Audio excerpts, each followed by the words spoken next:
চলতি ওয়ার্ল্ড কাপের round of 16 match যেটা অনুষ্ঠিত হচ্ছে আমেরিকার নিউ ইয়র্ক শহরে। এবং এই খেলায় যখন শেষ বাজলো তখন সারা ফুটবল বিশ্ব চমকে গেল। কারণ নরওয়ে, যেটা ইউরোপের একটা ছোট দেশ যাদের ওয়ার্ল্ড কাপ খেলার অভিজ্ঞতা কম, তারা ফুটবলের জনক ব্রাজিল, যারা 5বারই বিশ্বকাপ জিতেছে, তাদেরকে হারিয়ে পরবর্তী রাউন্ড কোয়ালিফাই করল। কিন্তু ব্রাজিলিয়ান ফুটবল, যেটা এই 2000-এর দশকেও সুপারস্টারে ভরা ছিল, সেই টিমের আজ এই দুর্দশা কেন? ব্রাজিলের ফুটবল এবং ভারতীয় এডুকেশন সিস্টেম এর মধ্যে একটা অদ্ভুত কম্প্যারিজন করব বলে আজ এই ভিডিওটা বানাচ্ছি। প্রত্যেকটা দেশের একটা আইডেন্টিটি থাকে। যেমন আমেরিকার একটা ব্যবসায়ী আইডেন্টিটি আছে, পাকিস্তানের একটা টেররিস্ট আইডেন্টিটি আছে, ব্রাজিলের তেমন একটা ফুটবল আইডেন্টিটি আছে, এবং ইন্ডিয়াতে একটা পড়াশোনার আইডেন্টিটি আছে। আমরা অতীতে দেখেছি যে কিভাবে ফুটবল ব্রাজিলের যে অত্যন্ত গরিব যারা মানুষ ছিল তাদেরকে সেই গরিবী এসকেপ করার একটা রাস্তা তৈরি করে দিত, এবং সিমিলারলি আমাদের দেশে যারা খুব গরিব ছিল তাদেরকে ভালো পড়াশোনা একটা রাস্তা করে দিত এই সোশ্যাল ল্যাডারটা ক্লাইম্ব করতে। অতএব যেটা ব্রাজিলের কাছে ফুটবল, সেটা ভারতের কাছে পড়াশোনা, এটা অনেকেই বলে থাকে। তাই ব্রাজিলের একটা বাচ্চা, সে জন্মে স্বপ্ন দেখতো যে সে পরের পেলে হবে, কি পরের রোনাল্ডো হবে, কি রোনাল্ডিনো কাকা হবে। এবং ভারতবর্ষে একটা ছেলে, সে কিন্তু ছেলে বা মেয়ের, সে কিন্তু স্বপ্ন দেখে যে সে পরবর্তীকালে ডাক্তার হবে বা সায়েন্টিস্ট হবে বা ইঞ্জিনিয়ার হবে, এবং সে সেইভাবে তার দেশের জন্য কন্ট্রিবিউট করবে। কিন্তু এই দুটো দেশের পারফরমেন্সে বলা উচিত একটা ডিক্লাইন দেখা যাচ্ছে, যেটা ব্রাজিলেরও দেখা যাচ্ছে এবং যেটা ভারতীয় পড়াশোনা ব্যবস্থাতেও দেখা যাচ্ছে। এখন প্রশ্ন এইখানে যে ব্রাজিল কি ওয়ার্ল্ড ক্লাস প্লেয়ার তৈরি করা বন্ধ করে দিয়েছে? ভারত কি ওয়ার্ল্ড ক্লাস স্টুডেন্ট তৈরি করা বন্ধ করে দিয়েছে? এই প্রশ্নটার উত্তর অত সহজ নয়। আচ্ছা, প্রথমে ব্রাজিলের ফুটবল লেগাসিটা একটু দেখা যাক। পেলে এসে কিন্তু ব্রাজিলিয়ান ফুটবলে একটা অদ্ভুত ইম্প্যাক্ট তৈরি করে, এবং তারপরে জেনারেশনের পর জেনারেশন সেই পথ অনুসরণ করে বিখ্যাত ফুটবলার যে কোনো ব্রাজিলিয়ান বাচ্চা হতে চায়। এবং তার ফলাফল আমরা দেখেছি ওভার দ্য ইয়ার্স। ব্রাজিল যেসব প্লেয়ার প্রডিউস করেছে, রোমারিও, রোনাল্ডো দ্য ফেনোমেনন, রোনাল্ডিনিও, কাকা, নেইমার, এখনকার দিনে ভিনিসিয়াস জুনিয়র, তো ব্রাজিল কিন্তু একটা এই বিশ্বমানের প্লেয়ার প্রডিউস করার ফ্যাক্টরি। এবং যেমনটা আগে বললাম যে তারা কিন্তু পাঁচটা বিশ্বকাপ জিতেছে, ফাইনালে অনেকবার কোয়ালিফাই করেছে, এবং একটা সময় ব্রাজিল কিন্তু ওয়ার্ল্ড ফুটবলকে ডমিনেট করত। যদিও আজকে ব্রাজিলের ফুটবল শেষ হয়ে গেছে এটা বলা যাবে না, কিন্তু সেই যে ব্রাজিলের ফুটবলের মান ছিল তার থেকে কিন্তু ব্রাজিল অনেকটাই পড়ে গেছে।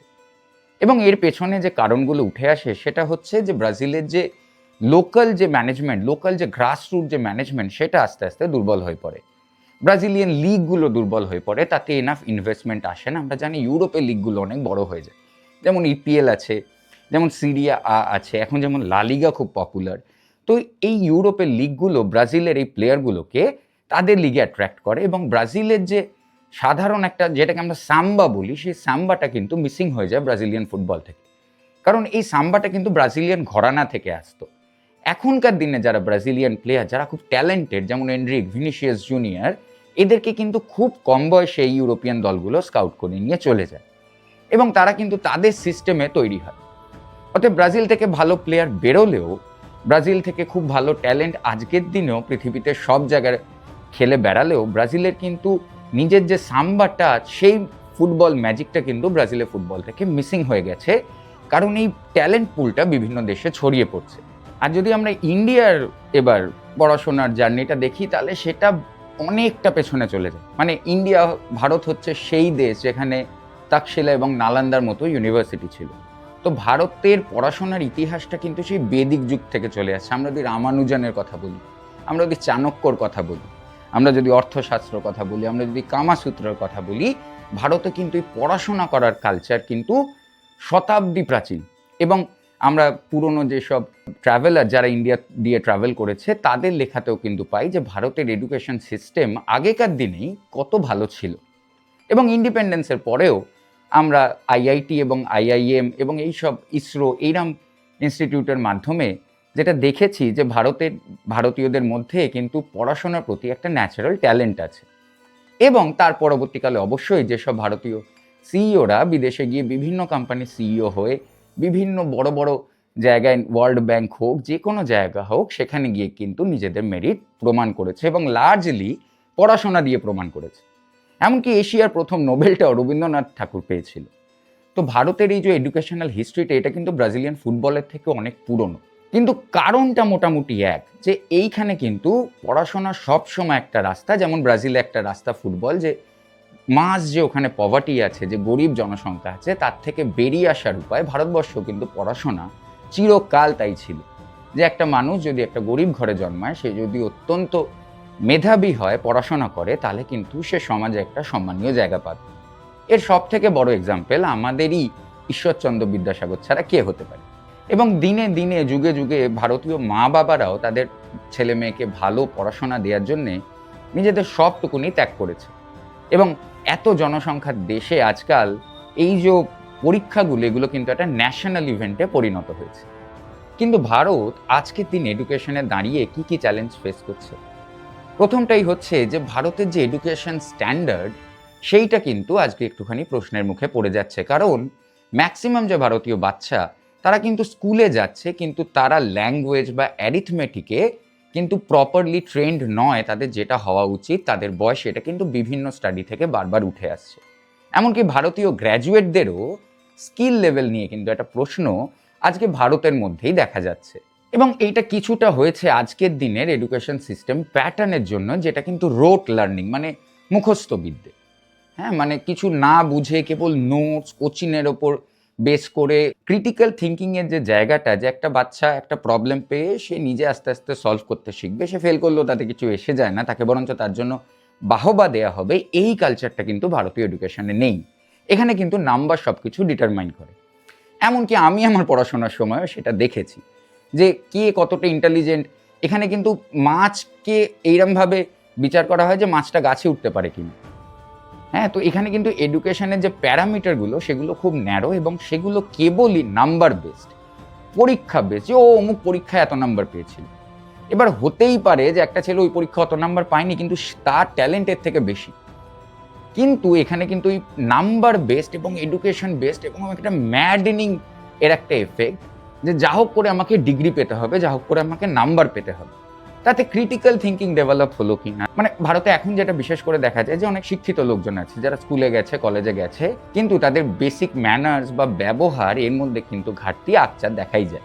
এবং যখন অনেক দিন ধরে এইটা হতে থাকে, যে পড়াশোনার জন্য এক্সামই একটা মেরিট হয়ে যায়, তখন কিন্তু সত্যিই যারা পড়াশোনায় ভালো, তারা কিন্তু আরেকটু এক্সপ্লোর করবে বলে, তারা কিন্তু রিসার্চ করবে বলে, তারা কিন্তু রিস্ক নেবে বলেই ভারতের এই ব্রেন ড্রেনটা এত সাংঘাতিকভাবে হয়, যে ভারতের যারা ব্রাইট স্টুডেন্ট, তারা কিন্তু বিদেশে চলে যায় এবং তাদের মধ্যে বেশিরভাগই দেশে আর ফিরে আসে না। ঠিক যেমনটা আমরা ব্রাজিলিয়ান ফুটবলে দেখছিলাম, যে খুব ছোট বয়সে তাদের ট্যালেন্টরা ইউরোপে চলে যায় এবং সেখানে গিয়ে কিন্তু তারা ভীষণ সাকসেসফুল। ভিনিসিয়াস জুনিয়র ব্রাজিলের হয়ে কিছু জিততে না পারলেও তিনি কিন্তু রিয়াল মাদ্রিদে ভীষণ সাকসেসফুল। সিমিলার স্টোরি কিন্তু ভারতীয়দের, যে ভারতীয়রা নিজের দেশে থেকে যতটা না সাকসেসফুল হয়, যখন তারা বিদেশে চলে যায় তারা কিন্তু বেশ সাকসেসফুল হয়। এবং যে জন্যই ব্রাজিল নিজের ফুটবলার এবং ভারত নিজের এই যে এডুকেটেড ক্রিম, তার যে পপুলেশনটা আছে, সেটাকে কিন্তু কন্টিনিউ এই ওয়েস্টের কাছে হারাতে থাকে।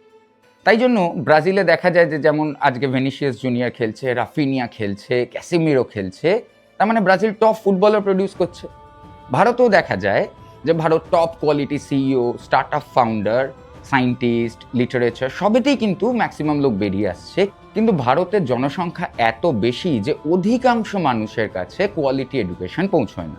সিমিলারলি ব্রাজিলের মতো, যে ব্রাজিলে ফুটবলারের অভাব নেই, কিন্তু তাদের কাছে যে modern science based, data based যে স্পোর্টস অ্যানালিটিক্স এবং ডেভেলপমেন্ট আজকের দিনে ফুটবল যেখানে গেছে, সেইটা কিন্তু তাদের কাছে পৌঁছয় না। অর্থাৎ ভারতীয়রাও কিন্তু পড়াশোনায় যেভাবে সাফার করছে, ব্রাজিলিয়ানরাও কিন্তু খানিকটা ফুটবল নিয়ে সেইভাবেই সাফার করছে। তাই এমনটা নয় যে ব্রাজিল রাতারাতি ফুটবল খেলতে ভুলে গেছে। ব্রাজিল কিন্তু রাতারাতি ফুটবল খেলতে ভোলেনি, কিন্তু যেমনটা বললাম যে গেম, দ্য ফুটবল গেম, সেটা কিন্তু দিনে দিনে ইভলভ করে গেছে। এবং সেটা যত সায়েন্স বেসড, যতটা ডেটা বেসড এবং যতটা নাম্বার বেসড হয়েছে, এই যে আধুনিক ফুটবল স্ট্রাকচার, এইটা কিন্তু ব্রাজিলে পৌঁছয়নি। ব্রাজিল এককালে এগিয়েছিল, কিন্তু তারপর পৃথিবী কিন্তু নিজেকে খুব তাড়াতাড়ি ইমপ্রুভ করেছে, যেখানে কিন্তু ব্রাজিল পিছিয়ে পড়েছে। কিছুটা সিমিলার জিনিস ভারতের মধ্যেও দেখা যাচ্ছে, যে ভারতীয় এডুকেশন সিস্টেমে হ্যাঁ এখনও প্রচুর টপ মানুষজন আছে এবং মানুষজন পরবর্তীকালেও থাকবে, কিন্তু মেজরিটির কাছে ভারতের কিন্তু সেই কোয়ালিটি এডুকেশন পৌঁছচ্ছে না। এবং এই দুটো কথা একসাথে সত্যি হয় পসিবল, যে একদিকে একটা এডুকেটেড ক্লাসও বেরোচ্ছে, আবার একদিকে একটা এত বড় সমষ্টি আছে যারা কিন্তু অভাগা, যাদের কাছে কিন্তু পড়াশোনার আলো পৌঁছচ্ছে না। এবং ভারতের কাছে এটা এত ইম্পর্টেন্ট, কারণ ভারতের সবথেকে বড় রিসোর্স কিন্তু তেল নয়, ভারতের সবথেকে বড় রিসোর্স ভারতের জমিও না, কারণ ভারত কিন্তু পৃথিবীতে খুব একটা বড় দেশ না, মানে চায়না আমেরিকার মতো জমিও কিন্তু ভারতের কাছে নেই। ভারতের কাছে যেটা আছে সেটা হচ্ছে 150 কোটি মগজ, এবং এই মগজগুলোকে যদি ভারত ঠিক করে শান না দেয় তাহলে কিন্তু ক্রিয়েটিভিটি কমবে, এবং তাহলে কিন্তু আমাদের এই এডুকেশন সিস্টেম, যদিও অন পেপার সবাই এডুকেটেড হবে, কিন্তু এফেক্টিভ এডুকেশন, যে এডুকেশন দিয়ে সত্যি কিছু বানানো যাবে, সত্যি কিছু ইনোভেট করা যাবে, সত্যি কিছু চেঞ্জ করা যাবে, সেই রকম এডুকেশন কিন্তু আমাদের দেশে আমরা দেখতে পাবো না। ইউনেস্কোর একটা সমীক্ষায় দেখা গেছে যে ভারতে যারা গরিব তারা কিন্তু ডিসপ্রপোর্শনেটলি এডুকেশনের সুযোগ কম পায়, এবং আমাদের ইনস্টিটিউটগুলো এমনভাবে স্ট্রাকচার যে আপনাকে ভীষণ ব্রিলিয়ান্ট হতে হবে, তবেই কিন্তু আপনি গভর্নমেন্ট কলেজ এবং যে টপ ইনস্টিটিউটগুলো আছে সেখানে ব্রেক ইন করতে পারবেন। আপনি যদি অত ব্রিলিয়ান্ট না হন ভারতে, তাহলে কিন্তু আপনাকে মোটা টাকা দিয়ে প্রাইভেটে পড়তে হবে, এবং সেটা ভারতের মতো দেশে অনেক গরিব মা বাবার কাছে তাদের সাথে কিন্তু তারা সেটা কুলে উঠতে পারেন, তারা কিন্তু অ্যাফোর্ড করতে পারে না এই কোয়ালিটি এডুকেশন তাদের বাচ্চার জন্যে। এবং ভারতীয় এডুকেশনের কি হাল এটা এই দেখলেই বোঝা যায় যে গত কয়েক বছরে কিছু না হোক 50 থেকে 60টা কোয়েশ্চেন পেপারই খালি লিক হয়েছে, এবং এটা কিন্তু প্রত্যেক বছর এখন একটা নিয়ম হয়ে গেছে, যেটা কিন্তু হয়েই চলেছে। এই লেটেস্ট ভারতীয় সরকার যার জন্য একটা নির্ণয় নিয়েছে যে এবার থেকে কিন্তু এয়ারফোর্স কোয়েশ্চেন পেপার ডেলিভার করবে। মানে এই দেশে পড়াশোনা নিয়ে স্ক্যাম কোথায় গেছে চিন্তা করুন, যে এবার এয়ারফোর্সকে ইনভলভ হতে হচ্ছে, যে যুদ্ধ ছেড়ে তারা কোয়েশ্চেন পেপার ডেলিভার করবে। কোচিং মাফিয়া, কোচিং ইনস্টিটিউট, এইসব ডোনেশন, এই সব স্ক্যামের কথা তো আমরা জানি, কিন্তু এই কোয়েশ্চেন পেপার লিক হয়ে যাওয়া আজকের দিনে দাঁড়িয়ে যখন এত টেকনোলজি অ্যাভেলেবল, তখন কিন্তু ভারতীয় এডুকেশন সিস্টেম যে ঠিক দিকে যাচ্ছে না তার কিন্তু একটা বড় ইঙ্গিত ছেড়ে যায়। এবং এটা জিওপলিটিক্যালি এত ইম্পর্টেন্ট, কারণ যে কোনো দেশ কতটা উন্নত হবে, তার টেকনোলজি কত ভালো হবে, তার ইনোভেশন কত ভালো হবে। এই যে আমরা কথায় কথায় আত্মনির্ভর ভারতের কথা বলি, আমাদের প্রধানমন্ত্রীও বলে এই আত্মনির্ভর ভারত ডিপেন্ডেন্টই একটা জিনিসের ওপরে, যে আপনার দেশে এডুকেশনের কোয়ালিটি কি। আপনার দেশে যদি এডুকেশনাল কোয়ালিটি ভালো না হয়, তাহলে একটা উন্নত দেশ, একটা আত্মনির্ভর দেশ আপনি তৈরি করবেন কি করে? আত্মনির্ভর দেশ মানে আমাদের সফটওয়্যার নিজেদের তৈরি করতে হবে, আমাদের রেয়ার আর্থের জন্য ফ্যাসিলিটি তৈরি করতে হবে যাতে আমরা সেগুলোকে মাইন করতে পারি এবং তারপরে এক্সট্র্যাক্ট করতে পারি। আমাদের সেমিকন্ডাক্টর বানাতে হবে, আমাদের ইঞ্জিনিয়ার চাই, ডাক্তার চাই, স্পেস রিসার্চ চাই, এবং সেই সব জিনিস উন্নত মানে করতে গেলে আমাদের উন্নত মানের এডুকেশন চাই। এবং আজকে ভারতের কাছে যে ডেমোগ্রাফিক ডিভিডেন্ট আছে সেটাও কিন্তু খুব ইম্পর্টেন্ট। এই উইন্ডোটা কিন্তু সারা জীবন থাকবে না। আজ 40-50 বছর বাদে ভারতের অ্যাভারেজ এজ কিন্তু বাড়তে শুরু করবে। আজ ভারত একটা ইয়াং দেশ, আমাদের মেজরিটি অফ পপুলেশন 30 বছর বয়সের নিচে। তাই ভারতের কাছে শুধু 150 কোটি মাইন্ড নেই, পৃথিবীর সব থেকে ইয়াংগেস্ট মাইন্ডগুলো আছে, এবং সেইগুলোকে যদি ঠিক পথে চালনা করতে পারে ভারত, তাহলে কিন্তু ভারতের ভবিষ্যৎ উজ্জ্বল। এবং যদি না পারে, বিশেষ করে এমন একটা সময় আমরা দাঁড়িয়ে আছি যেটা কিন্তু একটা রেভলিউশনের সময়, মানে একটা চেঞ্জের সময়। একটা যেমন আমাদের ইন্ডাস্ট্রিয়াল রেভলিউশন হয়েছিল, তারপরে কম্পিউটার, তারপরে ইন্টারনেট, আজকে কিন্তু আমরা এআই রেভলিউশনের মাঝখানে দাঁড়িয়ে আছি, এবং ফিউচার কিন্তু খুব আনসার্টেন। এবং সারা পৃথিবী জুড়ে তাই পড়াশোনাকে নতুনভাবে রিইম্যাজিন করা হচ্ছে যে পড়াশোনা কেমন হবে। এবং ভারতবর্ষকেও কিন্তু খুব দ্রুত নিজের এডুকেশন স্ট্রাকচার নিয়ে এই চিন্তাভাবনা করতে হবে এবং এনশিওর করতে হবে যে অ্যাটলিস্ট একটা গ্লোবাল স্ট্যান্ডার্ডের পড়াশোনা আমরা আমাদের দেশে সব বাচ্চা অবধি পৌঁছে দিতে পারি, যদি আমরা সত্যি এইগুলো নিয়ে সিরিয়াস হই যে হ্যাঁ একটা আত্মনির্ভর ভারত হবে, হ্যাঁ ভারত সত্যিই সুপার পাওয়ার হবে, এবং এগুলো কথার কথা না হয়। আমরা কিন্তু ফুটবলে ব্রাজিলের এই অ্যানালজিটা পরিষ্কার দেখতে পাচ্ছি, যে কন্টিনিউয়াস নেগলেক্ট, কন্টিনিউয়াস করাপশন, নিজের দেশের ইনস্টিটিউশনগুলো উইক হয়ে গেলে কত তাড়াতাড়ি একটা ওয়ার্ল্ড চ্যাম্পিয়ন তারা কিন্তু মিডিয়কার হয়ে যায়। এবং ভারতের গল্প যাতে তাই না হয় তার জন্যই কিন্তু এই ভিডিও অ্যানালিসিসটা আমার করা। ফুটবল ওয়ার্ল্ড কাপ চলছে বলে এই অদ্ভুত বুদ্ধিটা আমার মাথায় এলো, যে ভারত কিন্তু যে পৃথিবীতে একসময় নলেজের এক্সপোর্টার ছিল, আজ আমরা নলেজের ইম্পোর্টার হয়েছি। এক সময় আমাদের এখান থেকে নলেজ নিতে বিদেশ থেকে লোকে আসতো, আজ কিন্তু আমরা বিদেশে যাচ্ছি নলেজ নিতে। এবং এখনই যদি আমরা এই ক্রাইসিসটাকে ট্যাকেল না করি, তাহলে যে টেকনো ফিউডালিজম যে কথাটা, যে পৃথিবীর যত বড় বড় কর্পোরেট জায়েন্ট আছে তারা কিন্তু একরকম এই দেশগুলো থেকে লেবার নিয়ে তাদের মুনাফার জন্য খাটায়, এই ফেনোমেনাটা কিন্তু ভারতবর্ষে আজকে একরকম সত্যি, এবং এটা কিন্তু পরবর্তীকালে ডমিনেট করবে যদি ভারত আত্মনির্ভর না হয়। এবং আত্মনির্ভর হওয়ার একটাই মাত্র সুনির্দিষ্ট রাস্তা হচ্ছে ভালো পড়াশোনা, ভালো এডুকেশন, ক্রিটিক্যাল থিঙ্কিং, যাতে জনগণ এম্পাওয়ার্ড হয়ে এমন লিডার তৈরি করে, এমন লিডার তারা বাছে, সোসাইটি এত সুন্দর হয় যে তাতে যেসব মানুষরা থাকে তার থেকে যে লিডাররা আসে তারা দেশের জন্য সত্যিই কিছু করে দেখাতে পারে। ভারতীয় এডুকেশন নিয়ে আপনার কি মতামত? এবং ভারত কি ব্রাজিলের মতো একটা ডুমড ফিউচারের দিকে দেখছে, নাকি ভারতীয় এডুকেশন আবার নিজের আগের গ্লোরিতে ফিরে যেতে পারে? আপনার মতামত আপনি আমায় কমেন্টে লিখে জানান। আপনি দেখছিলেন জিও কাকা। আপনার যদি জিও পলিটিক্সের ভিডিও ভালো লাগে তাহলে আমাদের চ্যানেলটা সাবস্ক্রাইব করতে ভুলবেন না। আপনার বন্ধু বা ফ্যামিলিতে যারা জিও পলিটিক্সের ভিডিও এনজয় করে তাদের সাথে আমার ভিডিওটা শেয়ার করতেও ভুলবেন না। দেখা হবে আবার আগামীকাল জিও পলিটিক্সের নতুন কোনো ভিডিও নিয়ে। সঙ্গে থাকার জন্য ধন্যবাদ। নমস্কার।